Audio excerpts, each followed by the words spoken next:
જોઈ રહ્યા છો જેકેએસની ગુજરાતી વાત કરીએ તો રાજકોટના ઉપલેટામાં રાજપૂત સંકલન સમિતિ દ્વારા રેલી અને શપથ યોજાઈ હતી। સમગ્ર વાત કરીએ તો ભાજપના પરસોત્તમ રૂપાલાના વિરોધમાં રેલી યોજવામાં આવી હતી। ઉપલેટાના ઢાક સિદ્ધિવિનાયક ગણપતિ દાદાના તેમજ ગાયત્રી આશ્રમ ગદેડ ખાતે દર્શન કરી ઉપલેટા ખાતે પહોંચ્યા હતા। ધર્મરથ લઈ ઉપલેટામાં રાજપૂત સમાજ દ્વારા શહેરના મુખ્ય માર્ગો પર કેસરિયા સાથે બાઇક તેમજ फोर व्हीलનો વિશાળ કાફલો જોવા મળ્યો હતો। જય ભવાની જય રાજપૂતાના નારાઓ સાથે ક્ષત્રિય સમાજના આગેવાનો અને અગ્રણીઓની બોડી સંખ્યામાં જોડાયા હતા। ક્ષત્રિય સમાજની રેલીનું શહેરભરમાં અને ગ્રામ્ય વિસ્તારોની અંદર ઠેર ઠેર સ્વાગત અને અભિવાદન કરાયું હતું। ક્ષત્રિય સમાજના આગેવાનો દ્વારા રેલી પૂર્ણ કરી ઉપલેટા રાજપૂત સમાજ ખાતે ભાજપ વિરોધી શપથ લેવાયા હતા। રાજપૂત સમાજ ખાતે એકત્ર થયેલા રાજપૂત સમાજના આગેવાનો અગ્રણીઓ દ્વારા ભાજપ હાય હાય અને રૂપાલા હાય હાયના નારા પણ લગાવ્યા હતા। જેકેએસની ગુજરાતી સાથે અર્શી આહિર ઉપલેટા।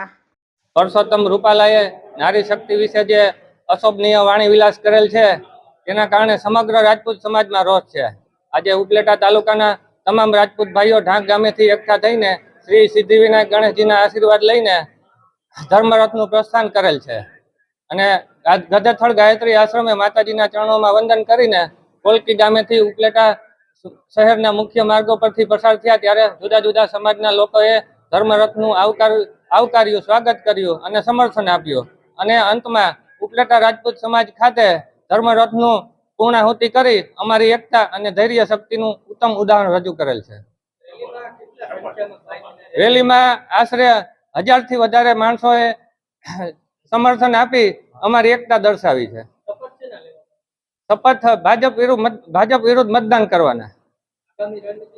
આગામી રણનીતિ એ જ છે કે ગમે એ પરિસ્થિતિમાં ભાજપને આ વખતે હરાવી પાડવાનો અમારી રણનીતિ છે। હા, મારું નામ વાળા કાકુબા, ગામ ચરેલિયા।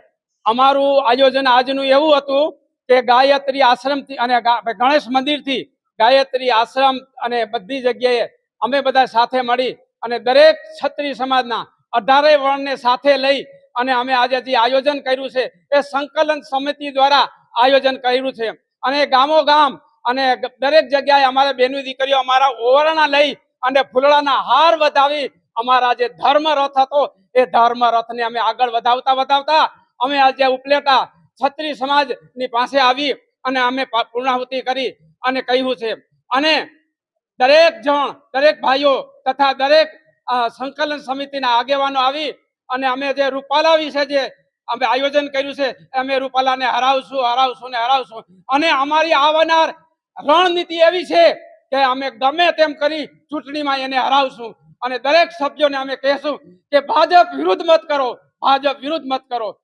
જય ભવાની, જય ભવાની।